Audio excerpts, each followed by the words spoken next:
आहे. आपल्या सर्वांनाच माहिती आहे की आत्ताच अधिवेशन होऊन गेलं आणि आपल्याला थोडं वाटलं असेल की आता थोडं परत लीन पिरियड म्हणजे जास्ती काही प्रेस कॉन्फरन्स होणार नाही, काही कॉन्ट्रोवर्सी होणार नाही अशी अपेक्षा आहे.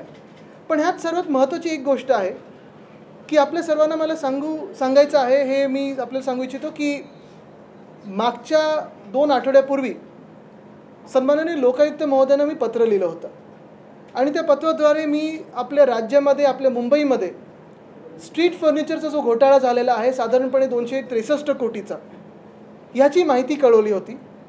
आजच मला लोकायुक्त महोदयांकडून उत्तर आलेलं आहे की त्याची सुनावणी त्यांनी फेब्रुवारीच्या महिन्यात ठेवलेली आहे. त्याच्यात मला बोलवलेलं आहे, मुंबईच्या आयुक्तांना बोलवलेलं आहे, प्रशासक जे आहेत, आणि नगरविकास विभागाचे जे सचिव आहेत त्यांना बोलवलेलं आहे. माझी हीच अपेक्षा राहील की मुंबई म्युन्सिपल कमिशनर स्वतः उपस्थित राहतील, कारण आत्तापर्यंत उत्तर द्यायला ते नकार देतात किंवा कुठेतरी समोर येत नाहीत. आपल्याला माहिती असेल की लोकायुक्तांकडे जसं मी हे पत्र लिहिलेलं आहे आणि स्ट्रीट फर्निचरचं जे आत्ता मी तुम्हाला माहिती सांगितली, ही आपण गेल्या अनेक महिन्यांमध्ये हे जे काही हा जो घोटाळा झालेला आहे तो लोकांसमोर आणलेला आहे. त्याच्यात वादविवादापेक्षा अनेक स्टेटमेंट्स घटनाबाह्य राज्य सरकारकडून समोर आलेले आहेत. जुलैच्या अधिवेशनामध्ये आपल्याला आठवत असेल, पावसाळी अधिवेशन जे असतं त्याच्यात समोर आलं की जे घटनाबाह्य मुख्यमंत्री आहेत त्यांनी सांगितलं आम्ही याच्यात चौकशी लावलेली आहे. पण चौकशी लागली आहे, नाही लागली आहे, कोणाची चौकशी झाली आहे का, कोणाला प्रश्नोत्तर कोणी केली, कोणी कोणाला काय विचारलं, ह्याची अजून माहिती कुठेही लोकांसमोर आली नाही ना प्रेससमोर आलेली आहे. एक भाजपचे आमदार आहेत, त्यांनी हाऊसमध्ये उभं राहून सांगितलं होतं की आता टेंडरच रद्द झालेलं आहे. असं कुठेही न होता अजूनही मला वाटतं 22 की 25 कोटी त्या कॉन्ट्रॅक्टरला दिलेले आहेत, तिथे काम थांबलेलं आहे. पण ते 22 ते 25 कोटी का दिलेत तुम्ही, नक्की कुठच्या कामासाठी दिलेले आहेत, त्याच्यावर पुढे काही कारवाई झाली आहे का, ह्याच्यावर कुठेही काही उत्तर आलेलं नाही आहे. डिपॉझिट जप्त झालं आहे का, अजून उत्तर आलेलं नाही आहे. आणि मला वाटतं म्हणूनच हे सगळे महत्त्वाचे जे प्रश्न आहेत स्ट्रीट फर्निचर घोटाळ्याचे, हे आम्ही लोकायुक्त महोदयांसमोर उपस्थित करू. आणि हीच अपेक्षा आहे की ह्याच्यातून न्याय नुसतं आम्हाला नाही तर आम्ही लढतोय ज्या मुंबईसाठी, ज्या महाराष्ट्रासाठी, त्या मुंबई आणि महाराष्ट्राला न्याय मिळेल. कारण आज ही लूट जी सुरू आहे ती दिल्लीश्वरांच्या आदेशावर अहमदाबाद असेल, सुरत असेल, इथून ही लूट सुरू आहे मुंबईची, आणि ती आम्ही लूट होऊ देणार नाही, हा आम्ही निश्चय करून पुढे निघालेलो आहे. जसं हा स्ट्रीट फर्निचरचा एक महत्त्वाचा विषय आहे, तसं कदाचित इकडे समोर बसलेल्या प्रेसच्या मंडळीला कंटाळा येईल, पण प्रत्येक महिन्यात जानेवारी 15, 2023 पासून मी रोडच्या घोटाळ्याचं प्रत्येक महिन्यात प्रेस कॉन्फरन्स घेऊन नवीन एक विषय त्यांचा एक्सपोज करत असतो. गेल्या 2 आठवड्यात मी जास्ती बोललो नाही कारण अधिवेशन सुरू होतं, पण तरी देखील आपल्याला माहिती असेल की जो काही रोडचा घोटाळा आम्ही लोकांसमोर आणला त्याच्यात BMCला मान्य करायला लागलं आणि साधारणपणे 400 कोटीचे जे व्हेरिएशन होते ते त्यांना थांबवायला लागले, रद्द करायला लागले. तो देखील आम्ही लोकायुक्तांसमोर नेणार आहोत विषय. पण त्याचसोबत त्यांना ॲडव्हान्स मोबिलायझेशन कदाचित मुंबईच्या इतिहासात पहिल्यांदा जो देणार होते 625 कोटीचा, तो देखील माझ्या प्रेस कॉन्फरन्सनंतर थांबवायला लागला. म्हणजे एकंदर ह्या वर्षात आपण मुंबई महानगरपालिकेचे 6080 कोटीच्या घोटाळ्यातून 1500 कोटी वाचवू शकलेलो आहे. दक्षिण मुंबईचे जे कॉन्ट्रॅक्ट आहेत, तिकडचा कॉन्ट्रॅक्टर आहे त्याला रद्द केलं आहे, टर्मिनेट केलं आहे, आणि तो कॉन्ट्रॅक्टर साहजिक आहे ते गेलेत कोर्टामध्ये. आता कोर्टामध्ये गेल्यानंतर आपल्याला माहिती आहे की जे प्रशासक आहेत त्यांनी एका वेगळ्या विश्वासाने सांगितलं की आम्ही 21 दिवसात हे टेंडर पूर्ण करू. असं विश्वास आणि आश्वासन देणारे ह्या सरकारमध्ये खूप बसलेले आहेत. तरी देखील ते टेंडर जसंच निघालं, जसं पेपरमध्ये आलं तसं आपल्याला माहिती, मी एक जगजाहीर पत्र म्युन्सिपल कमिशनरनं लिहिलं की 300 कोटी कमी कसे पहिल्या टेंडरमधून ह्या टेंडरमध्ये, काही रस्ते कमी केलेत का, वगळले आहेत का, काही टेंडर बायफर्केट केले का. पण हे सगळं होत असताना मला अजूनही उत्तर आलेलं नाही. 15 दिवस झाले उत्तर आलेलं नाही. पण ते जे कॉन्ट्रॅक्टर आहेत त्यांनी कोर्टातून त्या सगळ्या दक्षिण मुंबईच्या रस्त्यांवर नवीन टेंडरवर स्टे घेतलेला आहे. आता ह्याचा अर्थ हा आहे की 11 जानेवारीपर्यंत हा स्टे असेल तर 11 जानेवारीपर्यंत हे नवीन टेंडर पुढे हलू शकत नाही. तुम्ही विचार करा, एकंदर आम्ही जो प्रश्न विचारत आहोत गेल्या 15 जानेवारीपासून की हे रस्ते नक्की होत आहेत तरी कधी, सुरू कधी होत आहेत. 31 मेपर्यंत हे रस्ते झाले नव्हते. आम्हाला एक यादी आली होती जी तुम्हाला सर्क्युलेट केलेली मी आधीच यादी, की 50 रस्ते आम्ही सेफ स्टेजला आणू. सेफ स्टेज म्हणजे काय, पावसाळ्याच्या ती डागडुजी करून बाजूला ठेवून देऊ. पण ते रस्ते पूर्ण नाही झाले. ह्या मुंबईच्या इतिहासात 50 रस्ते हा सर्वात कमी आकडा होता, पण ते रस्ते पूर्ण नाही झाले. नवीन रस्त्याची सुरुवात नाही झाली. जे 21-22चे रस्ते आहेत त्यांना सांगितलं गेलं आहे, मुंबई महानगरपालिकेला आदेश आहेत की हे रस्ते देखील सुरू करू नका. असं वाटायला नको की आधीच्या कारभारातले रस्ते सुरू झालेले आहेत कामाला आणि हे रस्ते सुरू झाले नाही आहेत. आत्ता पण तुम्ही मुंबईत, मी आज जाहीर दावा करत आहे म्युन्सिपल कमिशनरना, चला आम्ही सगळे प्रेसचे इथे लोक आहोत, आम्ही सगळे विरोधी पक्षातले लोक आहोत, आम्हाला यादी द्या कुठे कुठे नवीन रस्ते सुरू झालेत ह्या 23च्या यादीतले. आम्ही तुमच्यासोबत यायला तयार आहोत आणि प्रत्येक वॉर्डमध्ये जाऊ आणि कुठे कुठे रस्ते कुठपर्यंत होत आहेत, काय नक्की काम झालं आहे, कसं काम झालं आहे हे बघायला आम्हाला जाहीर निमंत्रण द्या, आम्ही येतो. पण ती करायची त्यांच्यात हिंमत नाही, क्षमता नाही म्हणून उत्तर देत नाही. पण आज तुम्हाला सांगतो, हे रस्ते पुन्हा एकदा दक्षिण मुंबईचे असतील किंवा सर्वत्र मुंबईचे असतील, हे रस्ते अजून 1 वर्ष असंच निघून जाईल, पण रस्ते पूर्ण होणार नाहीत. आणि ह्याच्यात सर्वात जबाबदार एकच व्यक्ती आहे, ते म्हणजे आपले घटनाबाह्य मुख्यमंत्री.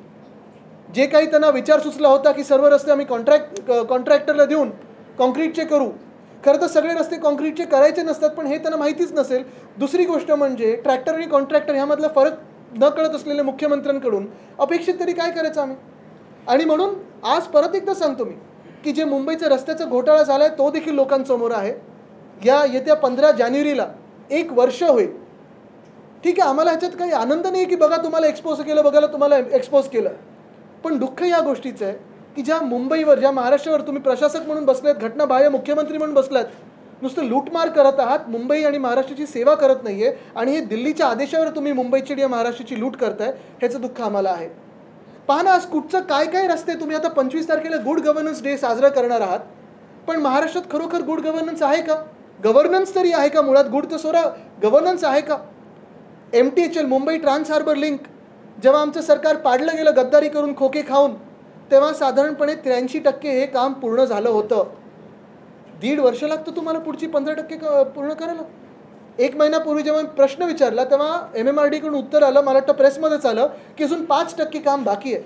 म्हणजे काय केलेलं आहे यांनी? रंगरंगोटी, लेन मार्किंग बाकी ठेवलेली. ही सरकारी स्ट्रॅटेजी असते की एखादं उद्घाटन वेळेवर करायचं नसेल तर लेन मार्किंग वगैरे बाकी ठेवतात. 25 डिसेंबरची तारीख मिळाली म्हणून अजूनही ते काम उद्घाटन झालं नाही आहे. जे काम मुंबईला रिज्युव्हिनेट करेल, जे काम नवी मुंबईला कनेक्ट करेल, हे काम अजूनही तयार नाही झालेलं आहे. म्हणजे आता उद्घाटन करायचं बाकी आहे, पण 1.5 महिना उशीर केला यांनी स्वतःच्या स्वार्थासाठी.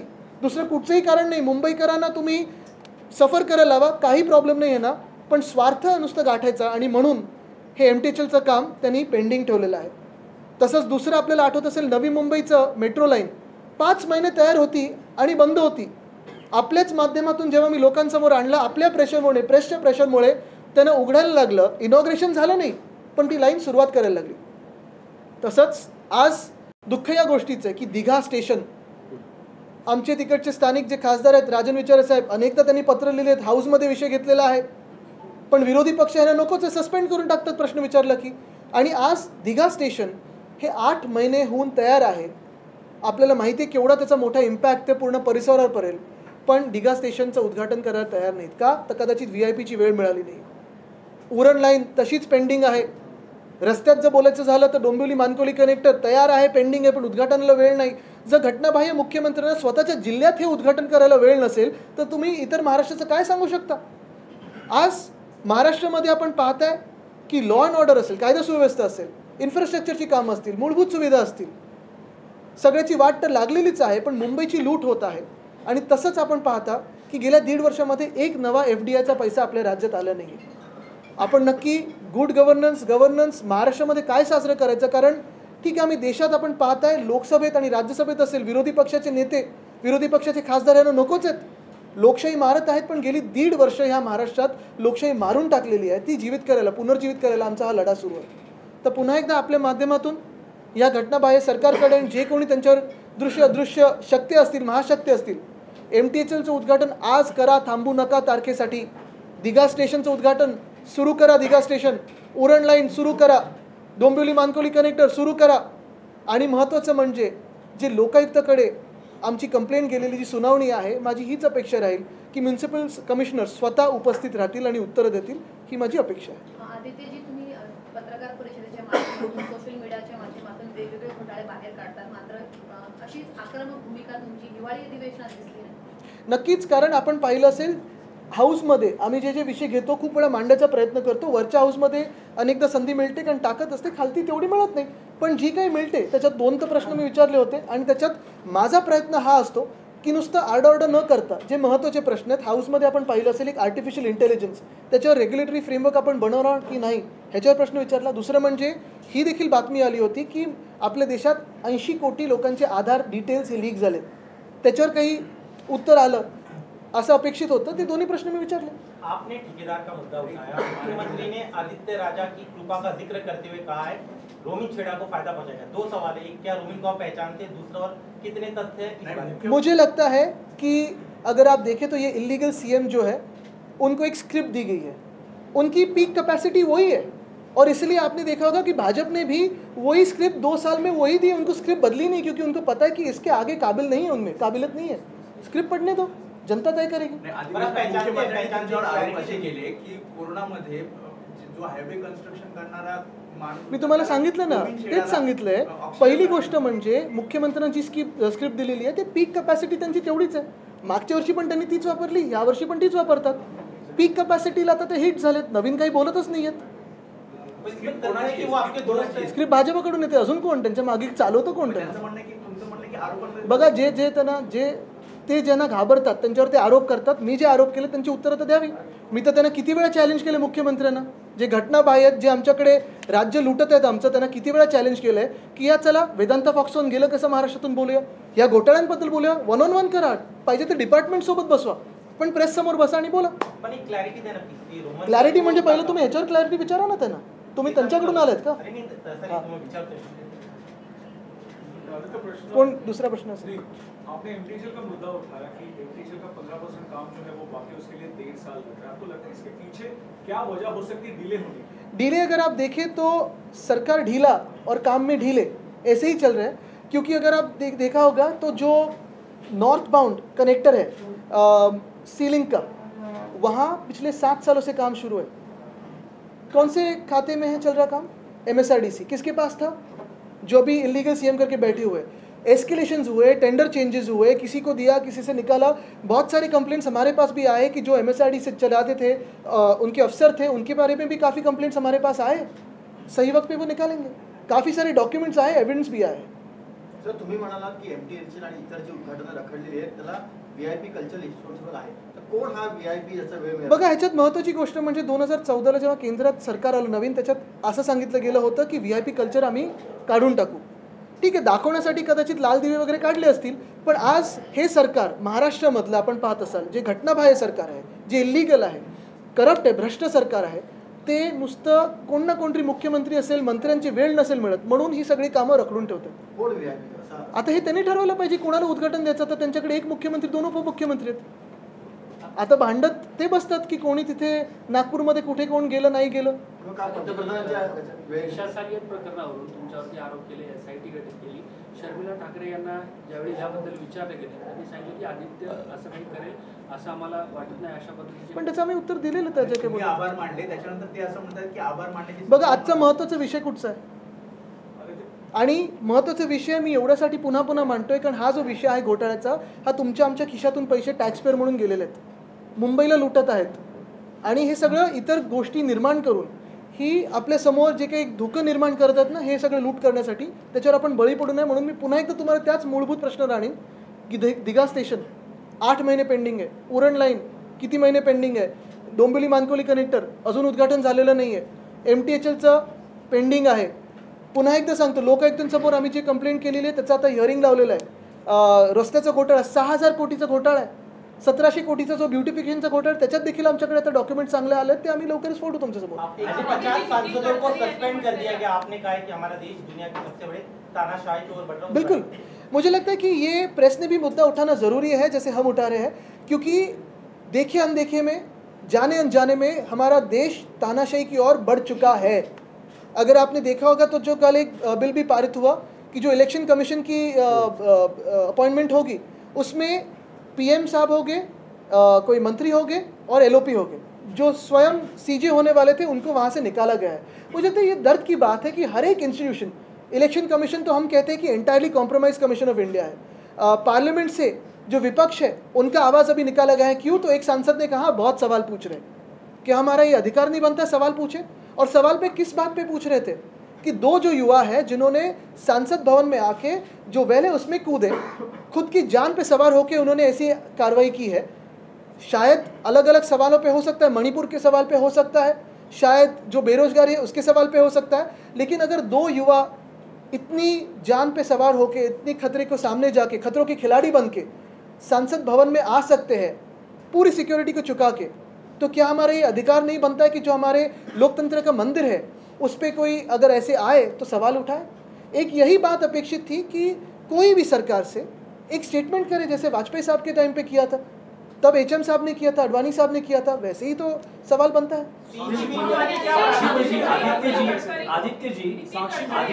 तो कैसे देते हैं? उन्होंने एक प्रोटेस्ट एज अ प्रोटेस्ट उन्होंने रिटायरमेंट। मुझे लगता है दर्द इसी बात का है कि इस सवालों का अगर कोई इस सवालों को पूछने की कोशिश करे संसद भवन में तो हमें भी निकाला जाएगा।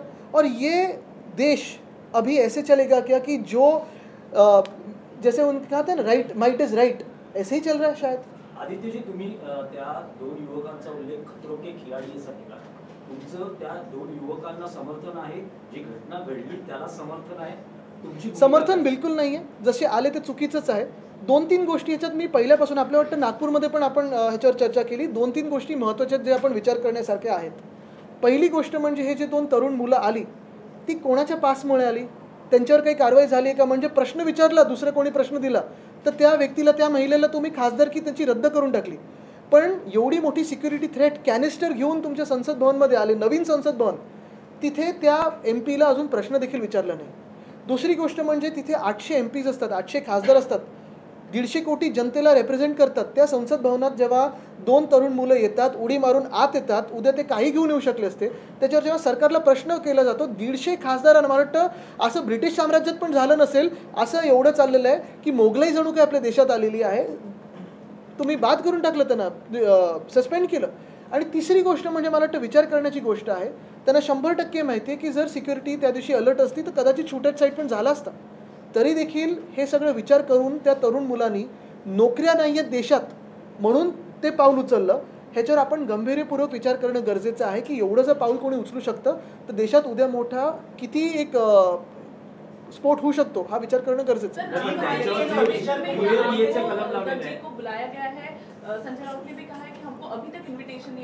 नहीं, मुझे लगता है बिल्कुल नहीं, मुझे लगता है कि जिनका इस राम मंदिर के निर्माण में और उसकी मांग में कोई भी सहभाग रहा है उनको बिल्कुल आमंत्रित किया गया नहीं है. गवर्नमेंट पॉलिसी है. और मैं ये भी कहना चाहता हूँ कि इस मंदिर के निर्माण में जो भी वहाँ क्रेडिट लेने जाने उनका ज़ीरो क्रेडिट है, उनका कोई लेना देना नहीं है. जो आदेश आया है वो सम्मानित सुप्रीम कोर्ट का है और कोर्ट के हिसाब से ये निर्माण होने जा रहा है. तो मुझे लगता है किसी भी पार्टी ने श्रेयवाद में नहीं जाना चाहिए. नाही, मला वाटतं आपण पाहिलं असेल की जे आता उद्घाटन करायला जातील जो पक्ष भाजप म्हणून जात आहे त्यांचा काडी मात्र या मंदिर निर्माणाशी आत्ता काही संबंध नाही आहे. 90मध्ये आपण पाहिलं असेल अडवाणी साहेब असतील, मुरली मनोहर जोशी साहेब असतील, स्वतः माझे आजोबा वंदनीय हिंदू सम्राट बाळासाहेब ठाकरे असतील, या अनेक लोकांनी त्यावेळी ही मागणी केली होती. 2018मध्ये उद्धव साहेब मुख्यमंत्री नसताना देखील तिथे गेले होते आणि आम्ही घोषणा केली होती पहिले मंदिर फिर सरकार. हा विषय तेव्हा कोल्ड स्टोरेजमध्ये होता. आम्ही मागणी केली, आमच्या खासदारांनी, विनायकराव साहेब इथे आहेत, सतत मागणी केली की तुम्ही ऑर्डिनन्स आणा, कायदा बनवा, बहुमत तुमच्या हातात आहे. कायदा बनवला नाही. 2019मध्ये कोर्टाच्या निर्णयामुळे हे आज मंदिर निर्माण होत आहे हे मी स्पष्टपणे सांगू इच्छितो. आणि तेव्हा देखील मुख्यमंत्री झाल्यानंतर पण आमचे जे MVAचे काही साथी होते, सोबती होते, त्या आमदारांना घेऊन आम्ही तिथे गेलो दर्शन घ्यायला आणि आम्ही जात राहू. काय तिथे जाण्यासाठी आम्हाला कोणाची आमंत्रणाची गरज नाही. ज्यांनी मुळात मंदिरामध्ये काही सहभागच नाही त्यांचा, त्यांच्याकडून आमंत्रण काय घ्यायचं आम्ही. पण आदित्यजी, तुम्हाला ऑफिशियली ठाकरे कुटुंबाला जर आमंत्रण आलं तर या कार्यक्रमाला उपस्थित राहणार आहे? मला वाटतं ऑफिशियली आम्हाला लोकायुक्तांकडून आत्ता पहिलं आमंत्रण आलेलं आहे आणि हा महत्त्वाचा विषय आहे. कारण राम मंदिरचं निर्माण तर झालेलं आहे, पण राम राज्य जर आपल्याला आणायचं असेल तर भ्रष्टाचार मुक्त राज्य आपल्याला आणायला लागेल. आज आपण बघताय की महाराष्ट्र हा देशातला काय जगातला सर्वात भ्रष्ट कारभार बघणारा आज दुर्दैवाने राज्य झालेलं आहे. टेंडर म्हणजे मुख्यमंत्री जे आईस्क्रीम खातात ते पण टेंडर कोकोनटचं खातात. आणि म्हणून प्रश्न असा आहे की आज उत्तर मुख्यमंत्र्यांकडून जे घटना बाह्य आहेत त्यांच्याकडून मिळणार आहे की पुन्हा एकदा टाइमपास होणार आहे.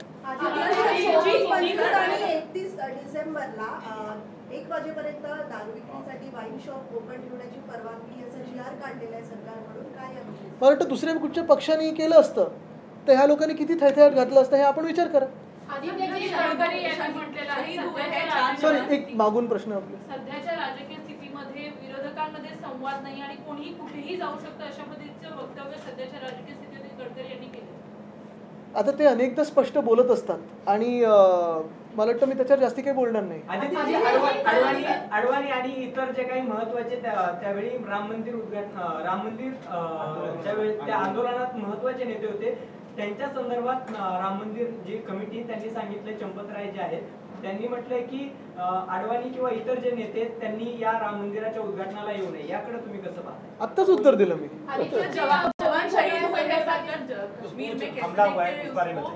मिनी पुलवामा कहा गया है संजय राउत. मुझे लगता है दर्द की बात यही है कि आज भी अगर आप देखें तो जम्मू कश्मीर में स्थिति तनाव की है और 5 साल अगर आपने देखा होगा तो लेफ्टिनेंट गवर्नर के पास था तो भी स्थिति पूरी अगर वैसे जैसे डिमोनेटाइजेशन के बाद कही गई थी या सरकार 2014 के बाद कि एक भी आतंकवादी हमला नहीं हो रहा, ऐसे कोई जो दावे किए थे वो सही हुए हैं क्या? और जब भी कोई ऐसी जान जाती तो दर्द तो होता ही है, दिल टूटता है, लेकिन यही बात है कि उन जवानों को सलाम करें. इससे ज़्यादा हम क्या कर सकते हैं? मुझे लगता है नागरिक के हिसाब से हमने सोचना चाहिए. मराठा आरक्षण के मुद्दे पर सरकार में झगड़ा दिखाई दे रहा है. पार पडला आणि यावेळी दोन्ही ठाकरे बंधू जे आहेत ते सोबत पाहायला मिळाले, काय याविषयी? नाही, मला वाटतं शुभेच्छा दिल्या त्यांनी. मराठा आरक्षण के मुद्दे पर सरकार में एक मिनट, इथून शेवटचा प्रश्न येतो. सरकार में झगड़ा दिखाई दे रहा है. छगन भुजबल कह रहे हैं कि सरकार क्या करे, पूरी बात मान ली. मुझे लगता है सरकार में झगड़ा तो एक बात है, लेकिन दूसरी बात है जो इलीगल सीएम है वो जिस तरह से इशू को ढकेल रहे हैं, डिले कर रहे हैं. उन्होंने कहा फरवरी में कोई अधिवेशन बुलाएंगे. क्या इनकी सरकार तब तक बचेगी?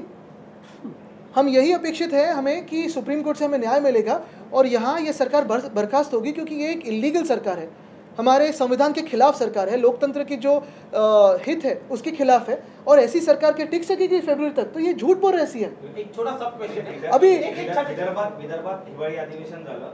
या अधिवेशनातनं विदर्भवासियांना काय मिळालं का, तुम्हाला काय वाटतं? मला सांगा तुम्ही, विदर्भात एक प्रश्न आहे, महाराष्ट्राला काय मिळालं? आश्वासनं खूप मिळालं, पण जे मुख्यमंत्री घटनाबाह्य मुख्यमंत्र्यांनी जे मला घाबरत असतात, मी एक 33 वर्षाचा तरुण आहे, मला घाबरत असतात, पूर्ण भाषण माझ्यावर केलं.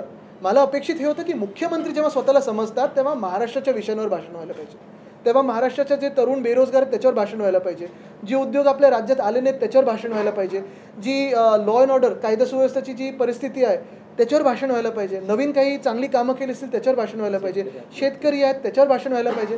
पण ते सोडून जसं मी सांगितलं त्यांनी त्यांची पीक कॅपॅसिटी आरोप करायची हिट केली आहे, ती स्क्रिप्ट परत वाचत असते. मुंबई के बारे में बात कर रहे हैं, इंफ्रास्ट्रक्चर के बारे में, लेकिन MMRDA जो है वो अभी भी प्रतीक्षा कर रही है कि BMC और सेंटर से फंड आए ताकि वो फंड जो है वो मुंबई मेट्रो कंस्ट्रक्शन में यूज किया जाए. मुझे लगता है अगर आपने देखा होगा तो कल ही IMF ने शायद देश को वार्न किया है कि जैसे फंड का इस्तेमाल हो रहा है और जितना कर्जा बढ़ते जा रहा है वो हम चुका सकेंगे कि नहीं, ये एक देश के लिए वार्निंग है. एक तरफ ये जो पक्ष है भाजपा, उनकी फाइनेंशियल प्लानिंग जो है वो दुनिया के सामने आई है.